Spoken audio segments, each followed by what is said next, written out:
Welcome to my channel AMEG English.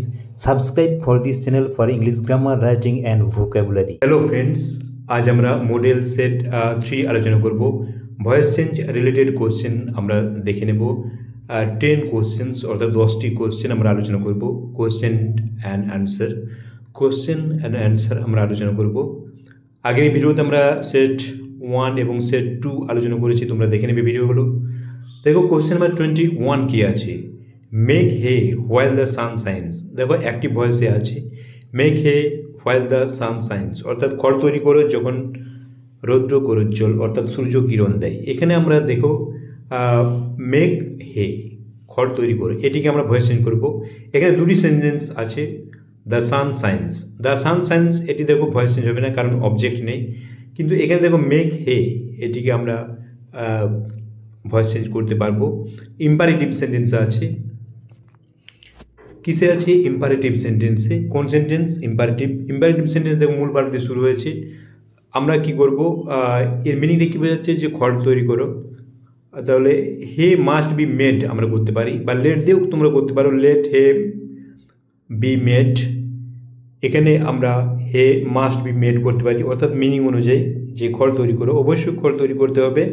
Hey must be made কখন? While the sun shines. While the sun shines, তারপরে the sun shines, এটা কিন্তু voice change করার দরকার নেই। Next question 22, people say the god is Almighty. People say that God is Almighty, লোকেরা বলে যে ভগবান সর্বশক্তিশালী। এখানে দেখো গড ইজ অলমাইটি, এটা ভয়েস চেঞ্জ হবে না, কারণ এখানে কোনো দেখো অবজেক্ট নেই বা ভার্বও নেই, মেন ভার্ব নেই, ইজ আছে, বি ভার্ব। এখানে দেখো পিপল সে, এটাকে আমরা ভয়েস চেঞ্জ কীভাবে করবো? যখন পিপল সে বা দে সে তখন থাকবে ইট ইজ সেড। এটা কী করতে হবে? It is said. People said থাকলে ইট ওয়াজ সেড হতো। এখানে সে দেখো প্রেজেন্ট ফর্মে আছে, ইট is said that God is Almighty. এগুলো সবই দেখো কোয়েশ্চেনগুলো সব অ্যাক্টিভ ভয়েস আছে, আমরা প্যাসিভে করছি। তাহলে it is said that God is almighty, এখানে দুটি সেন্টেন্স আছে, people say God is almighty. তাহলে পিপল সে আমরা ভয়েস চেঞ্জ কী করলাম? It is said that. এখানে it is said, voice change কী হলো? It is said that God is almighty, এটি যা আছে তাই থাকবে, এখানে কোনো চেঞ্জ হবে না। 23, question number 23, it is time to read the book. এটা হচ্ছে কি, এটা সময় বই পড়ার সময়। It is time to read the book, এরকম মনে রাখবে, যখন ইট ইজ টাইম টু থাকবে তখন ইট ইজ টাইমের পর কি বসবে? ফর বসবে, এবং তারপরে অবজেক্টটা অর্থাৎ নাউন বসবে, the book. It is time, কিসের জন্য টাইম? For the book. তারপরে টু রিড, এটাকে ইনফিনিটিভ আছে, এটাকে ভয়েস চেঞ্জ করে তোমরা জানো ইনফিনিটিভের voice change, to plus be plus ভার্বের তার ফর্ম। এখানে দেখো টু বি রেড। তাহলে ইট ইজ টাইম টু দিয়ে যখন থাকবে মনে রাখবে ইট ইজ টাইম ফর বসাবে, তারপরে নাউনটি বসাবে অর্থাৎ অবজেক্টটা বসাবে। কি এখানে দেখো বই পড়া বলে দেওয়া আছে, তারপরে আমরা কি বসাবো? টু বসাবো প্লাস বি প্লাস ভার্বের থার্ড ফর্ম। এইভাবে আমরা ভয়েস চেঞ্জ করবো। এবং ভয়েস চেঞ্জ রিলেটেড তোমরা যদি রুলস জানতে চাও, আমাদের ডেসক্রিপশন বক্সে লিঙ্ক দেওয়া আছে, তোমরা দেখে নেবে। এবার দেখো question number 24, Pinky hopes to pass. Pinky pass করতে আশা করে বা পাস করার আশা করে। এখানে আমরা পিঙ্কি হোপস, এটিকে আমরা ভয়েস চেঞ্জ করবো। এই পিঙ্কি হোপস, এটা কি বলতে পারি? It is hoped that. It is hoped that. এবার টু পাস, এটা দেখো ইনফিনিটিভ আছে, তাহলে এটা কি আশা করে? যে সে পাস করবে। কে? পিঙ্কি। Pinky will pass. এভাবেও কিন্তু আমরা ভয়েস চেঞ্জ করতে পারি। It is hoped that Pinky will pass. Next question 25, O for a drop of water. এক ফোঁটা জল, এক ফোঁটা জলের জন্য, মানে কি এক ফোঁটা জল চাই। তাহলে এখানে দেখো ইচ্ছা প্রকাশ করছে। কি প্রকাশ করছে? ইচ্ছা প্রকাশ করছে। O for a drop of water, মানে এক ফোঁটা জল চাই, মানে এক ফোঁটা জলের জন্য আকাঙ্ক্ষা করছে। তাহলে ইট ইজ উইজড দ্যাট, এটা কী হবে? ইচ্ছা করা। It is উইজড that. এবার কী হবে? I could get A drop of water, যদি আমি এক ফোঁটা জল পেতাম। এক ফোঁটা জলের জন্য আকাঙ্ক্ষা করছে, তাহলে ইট ইজ উইজড দ্যাট। এই এক্সপ্রেশনটাকে আমরা কি করব? প্যাসিভে করব। ইট ইজ উইজড দ্যাট, এটা কি প্রকাশ করছে? ইচ্ছা প্রকাশ করছে। কিসের জন্য? That I could get A drop, যদি এক ফোঁটা জল পেতে পারতাম। নেক্সট কোয়েশ্চেন দেখো, question number 26, May he live long. এটি দেখো প্রার্থনা বোঝাচ্ছে। তাহলে আমরা কি করব? It is prayed. It is prayed that, তারপরে যা আছে তাই, হি মে লিভ লং, এটাকে আমরা অ্যাসার্টিভে করে দেবো। It is prayed that he May live long. এগুলো কোয়েশ্চেনগুলো সবই অ্যাক্টিভে আছে, আমরা পেসিভে করছি।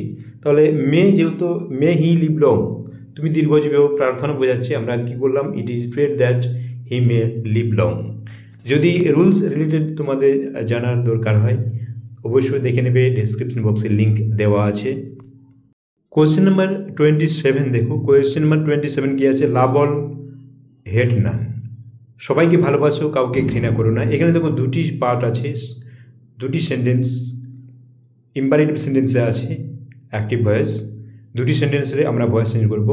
দেখো লাভ অল, এটিকে আমরা ফার্স্ট ভয়েস চেঞ্জ করব। তোমরা জানো ইম্পারেটিভ সেন্টেন্স লেট দিয়ে হয়, let plus object plus be plus ভার্বের থার্ড ফর্ম।